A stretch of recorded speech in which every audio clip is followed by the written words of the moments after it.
রাজ্য সরকারের রাজস্ব আদায়ের দায়িত্ব সেল ট্যাক্সের বা স্টেট জিএসটি ভবনের। বেলেঘাটা সদর দপ্তরের বেশিরভাগ কর্মী অংশ নিয়েছেন ধর্মঘটে। সকাল থেকেই অফিসের নিচে পোস্টার আর ব্যানার দিয়ে সাজিয়ে তোলা হয়েছে। কর্মচারীরা অফিসে এসেই যোগ দিয়েছেন ডিএ আন্দোলনে। চলছে স্লোগান ও মিছিল। খোদ অর্থ দপ্তরের কর্মীরা এই আন্দোলনে যোগ দেওয়ায় ব্যাহত কাজকর্ম।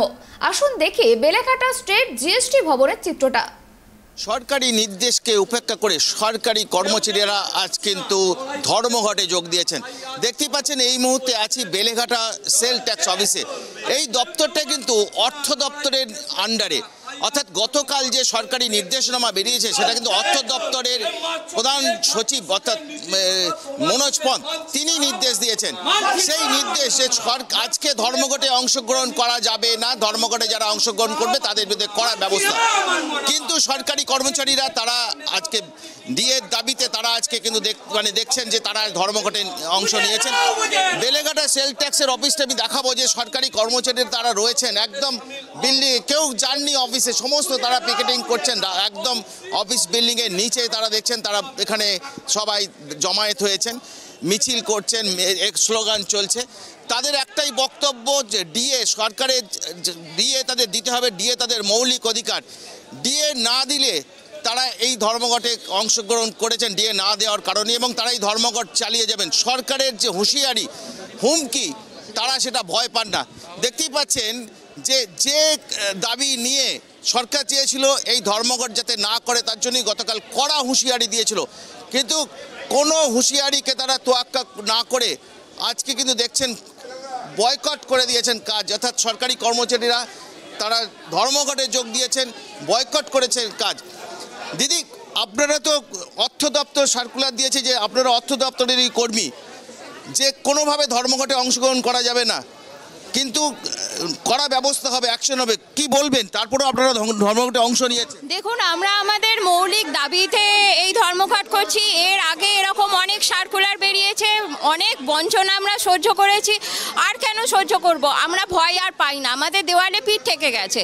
আর এই 3% ভিক্ষা দয়াদান, এটা তো আমাদের দয়াদান নয় আর ভিক্ষাও নয়, এটা আমাদের অধিকার। তো এই জন্য আমরা ধর্মঘট করছি। সরকার এই আমাদের দাবি মানতে পারেনি বলে আমরা নিয়ম নীতি মেনে তবে আজ ধর্মঘটে অংশগ্রহণ করেছি। তো আমরা এর জন্য ভয় পাই না। মুখ্যমন্ত্রী বলেছেন আপনারা আন্দোলন করলেও ডিএ তিনি দিতে পারবেন না, তার গলা কেটে নিলেও ডিএ দিতে পারবেন না, কি বলবেন? তারপরে আপনারা ধর্মঘট। এইগুলো অযৌক্তিক কথা, যে গলা কেটে নিলে, মাথা কেটে নিলে। গলা তো আমরা চাই না ওনার, আমরা যেটা চাই সেটা দিলেই এই যে এত কিছু হচ্ছে এগুলো সব বন্ধ হয়ে যাবে। স্বচ্ছভাবে নিয়োগ, আমাদেরকে যে ডিএর জন্য বঞ্চনা দিনের পর দিন, কতদিন হবে? এটা তো চলতে পারে না, আদি অনন্তকাল তো চলতে পারে না। 3% দিয়ে দিল, আবার একটু চাইলাম হয়তো 2%, এগুলো তো চাই না। আমাদের দাবি তো ডিফারেন্ট। 3% উনি দিলেন, এদিকে আমি প্রত্যেক বছর 3% করে দিই, কয়েক বছর। এদিকে বলছেন 105% আমরা দিয়ে দিয়েছি। কোথায় 105% কি হিসেবে হলো? হিসাবটা কি তাহলে? এদিকে তো কোনো মেলা খেলা শ্রী সবই তো চলছে, শুধু আমাদের ডিএর বেলাতেই নেই। কিন্তু এদিকে বলছে সেন্ট্রাল বরাদ্দ দিচ্ছে না। তাহলে আমরা তাহলে কোথা থেকে কি? জিনিসের মূল্য তো বেড়ে চলেছে দিনের পর দিন। খোদ অর্থ দপ্তরের কর্মী আপনারা, আর আপনাদের দপ্তর থেকে সার্কুলার জারি করা হয়েছে যাতে কাজে যোগ দেওয়া। হ্যাঁ, দিনের পর দিন তো এইভাবে তো জোর প্রেশার করে দিয়ে আসছে, কিন্তু আজকে দেওয়ালে পিঠ থেকে গেছে, আর কিছু করার নেই আমাদের। তাই আমরা আজকে এই জায়গায় আসতে বাধ্য হয়েছি। অর্থাৎ বুঝতেই পাচ্ছেন যে কর্মীরা কিন্তু তারা আজকে অনেকটাই কিন্তু আর ভয় পাচ্ছে না। তাদের একটাই বক্তব্য যে ডিএ কিন্তু দিতে হবে, ডিএ না দিলে তারা এইভাবেই আন্দোলন করবেন। যে আন্দোলন শুরু হয়েছে ঠিক 42 দিন আগে শহীদ মিনার মঞ্চে, জানে যে যৌথ সংগ্রামী মঞ্চের তরফ থেকে সেখানে 42 ধরে সেখানে আন্দোলন করা হচ্ছে, এবং সেই আন্দোলন তারাই প্রায় 50টা থেকে বেশি সংগঠন এই ধর্মঘটের ডাক দিয়েছেন। তাই তারা আজকে বয়কট করেছেন, তারা যোগ দেবেন না কাজে। যদি আজকের পরও কিন্তু সরকারের টনক না নড়ে তাহলে তারা কিন্তু আরও বৃহত্তর আন্দোলন করবেন। দেখুন, আমরা সরকারি কর্মচারী, যা করা হবে আইনের সঙ্গে থেকেই করব। আমরা এমন কাজও করব না যাতে সরকারের কোনো অসুবিধা হয় এবং আমাদেরও কোনো অসুবিধা হয়, সেটাও আমরা চাইব না। যতটুকু যা করা হবে সেটা আইন মাফিক করেই করা হবে। এই যে আপনারা অর্থ দপ্তরের কর্মী, ধরুন সরকারের যে পরিষেবা আজকে মানুষকে দিতে বন্ধ প্রায়, এবং আপনার সরকারের মেরুদণ্ড এই দপ্তরটা, সেই দপ্তরেই কাজ বন্ধ, কিভাবে দেখছেন এটা? এটা একটা অনেক দিন থেকেই চলছে, মানুষের একটা আশা, তো ডিএটা এটা একটা অধিকার মানুষের যারা সরকারি কর্মচারী, কিন্তু এটা না দিলে একটা তো মনের মধ্যে ক্ষোভ থাকছেই, সেটারই বহিঃপ্রকাশ হচ্ছে।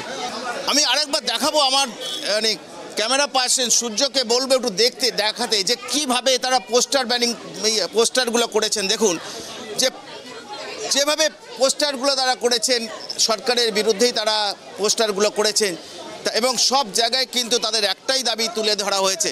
অনেকগুলো দাবি আছে, যেমন বলছিলেন যে তাদের শূন্য পদে ইমিডিয়েট পদ পূরণ করতে হবে, কিন্তু মূল দাবি ডিএ, অর্থাৎ ডিএ না দিলে তারা কিন্তু এইভাবেই কিন্তু আগামী দিনে আন্দোলন চালিয়ে যাবেন। দেখছেন যে সমস্ত জায়গায় পোস্টার ব্যানারে ছয়লাভ করা হয়েছে এবং কর্মচারীরা যারা এই মুহূর্তে বাজছে, এখনও 11টা বাজেনি, দেখছেন যে সবাই কিন্তু অফিসে এসছেন, কিন্তু ধর্মঘটে তারা অংশ নিয়েছেন, অর্থাৎ তারা অফিসে যাবেন না।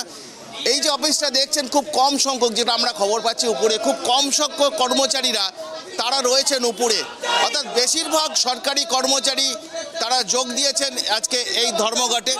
তাদের একটাই বক্তব্য, ডিএ চাই। দেখতেই পাচ্ছেন যে স্লোগান, জমায়েত এবং মিছিলও হবে, কিছুক্ষণের মধ্যে মিছিলও হবে। জাস্ট রাজ্য সরকারের নির্দেশ আছে সমস্ত সরকারি কর্মচারীদের 11টার মধ্যে অফিসে ঢুকতে হবে, কিন্তু তারা অফিসে এসছেন, সবাই অফিসে এসছেন, বেশিরভাগ কর্মচারী অফিসে এসছেন, কিন্তু অফিসের ভেতরে তারা ঢোকেননি, অর্থাৎ পেন ডাউন করেছেন, তারা অফিসের ভেতরে যাবেন না। এই অবস্থায় দাঁড়িয়ে রাজ্য সরকারের কাছে একটা চ্যালেঞ্জ ছিল যে এই যে ধর্মঘটের ডাক দিয়েছে সেটা মোকাবিলা করা, যার জন্যই গতকাল নোটিফিকেশন বিজ্ঞপ্তি জারি করে হুঁশিয়ারি দেওয়া হয়েছিল, কিন্তু তার কোনো তারা ভয় পাচ্ছেন না কর্মচারীরা। তাদের কাছে চ্যালেঞ্জ যে তাদের যে হকের পাওনা সেটা আদায় করে নেওয়া, ডিএ তাদের হকের পাওনা সেটা তাদের আদায় করে নিয়ে এবং তারা আদায় করবেন। তার জন্যই দেখছেন যে ভয় উপেক্ষা করে জমায়েত সমস্ত সরকারি কর্মচারীরা তারা আজকে অফিসের নিচে, এবং সেই দপ্তর, যে দপ্তর কিন্তু ভাইটাল অর্থ দপ্তর, যেখানে সবথেকে বেশি ইনকাম রাজ্যে যে রাজস্ব আদায় হয়, সেটা কিন্তু এই সেল ট্যাক্স থেকেই সব ম্যাক্সিমাম মানে টাকাটা এরাই এখান থেকে উঠে আসে। অর্থাৎ সেই রকম একটা দপ্তর, রাজ্যের আর্থিক পরিস্থিতি যখন খারাপ, সেই অবস্থায় দাঁড়িয়ে এই গুরুত্বপূর্ণ দপ্তরের কাজ বন্ধ করে দিয়েছেন কিন্তু কর্মীরা। তাদের বক্তব্য, ডিএ না দিলে তারা সরকারের সঙ্গে কোনো সহযোগিতা করবেন না। সরকারের ক্ষতি করার জন্য আমরা এখানে আসিনি। আজকে আন্দোলনটা ছিল আমাদের দীর্ঘদিনের বঞ্চনার আন্দোলন, ঠিক আছে? সরকারের কাজ জন্য আমরা এখানে শনি রোববার ডিউটি করতে আসি। কেন আসি? সরকারের তার আর্থিক দিকটা তার দেখার জন্য। কিন্তু আজকে যেটা এসছে, আমাদের বঞ্চনার শিকার হয়ে আজকে এই জায়গায় আমরা এসেছি। এটাই হচ্ছে আমাদের জন্য এই আন্দোলন আমাদের চলবে। সরকারের আর্থিক অবস্থা খারাপ, এটা আমরা মেনে নিতে পারছি না, কারণ যেভাবে দেদার লুট হচ্ছে, আবাস যোজনা থেকে রেগাত প্রকল্প বা আপনার মিড ডে মিল যেভাবে চুরি হচ্ছে, সারা রাজ্যে, সারা ভারতবর্ষের সমস্ত রাজ্যের দেনার ঋণের জর্জরিত, তারা কিন্তু সরকারের কর্মচারীদের মহার্ঘ ভাতা কেন্দ্রীয় হারে দিচ্ছে। একমাত্র পশ্চিমবঙ্গের বুকে আমরা রাজ্য প্রশাসনের কর্মচারী, আমরাই মহার্ঘ ভাতা পাচ্ছি না। ওই কথা বলে কোনো লাভ নেই যে অর্থের সংকুলান করতে পারছেন না, আমরা এটা বিশ্বাস করি না। যদি আজকের পর যদি সরকারের ঘুম না ভাঙে, আপনাদের পরবর্তী পদক্ষেপ কী হবে? আজকের পর সরকারের ঘুম না ভাঙলে আমাদের পরবর্তী পদক্ষেপ হবে আরও বৃহত্তর আন্দোলন, এবং সমস্ত অংশে দলমত নির্বিশেষে সমস্ত কর্মচারী সমাজকে নিয়ে আমরা আরও বৃহত্তর লড়াইয়ে যাব। আজকে এই অফিসের কত শতাংশ কর্মী আমাদের এখানে পার্টিসিপেট করেছে? এখানে 60 থেকে 65%-এর ঊর্ধ্বে, প্রায় বলতে পারেন 80% কর্মচারী এখানে উপস্থিত আছেন আমাদের। অর্থাৎ বুঝতেই পারছেন যে কর্মচারীরা আজকে কিন্তু এতটাই বেপরোয়া হয়ে গেছেন, তার জন্য সরকারকে আর ভয় পাচ্ছেন না। তারা মনে করছেন আজকের এই ধর্মঘটের পর সরকারের যদি ঘুম না ভাঙে, তাহলে আগামী দিনে এর থেকেও বড় আন্দোলনে তারা ডাক দেবেন। এবং তার জন্যই কিন্তু আজকে দেখতে পাচ্ছেন যে সমস্ত কর্মচারীরা তারা আজকে অফিসে না ঢুকে তারা বাইরে আন্দোলন করছেন। একটাই বক্তব্য যে তাদের মৌলিক অধিকার, ডিএ পাওয়া তাদের মৌলিক অধিকার, এই অধিকার থেকে তাদের কোনোভাবে বঞ্চিত করা যাবে না। এই বঞ্চনার বিরুদ্ধে তারা লড়ছেন এবং লড়াই করে তারা জয় আনবেন, এমনটাই তারা বলছেন। ক্যামেরায় সূর্যশঙ্কর অধিকারীর সঙ্গে রাজীব দত্ত, ট্রাইব টিভি, কলকাতা।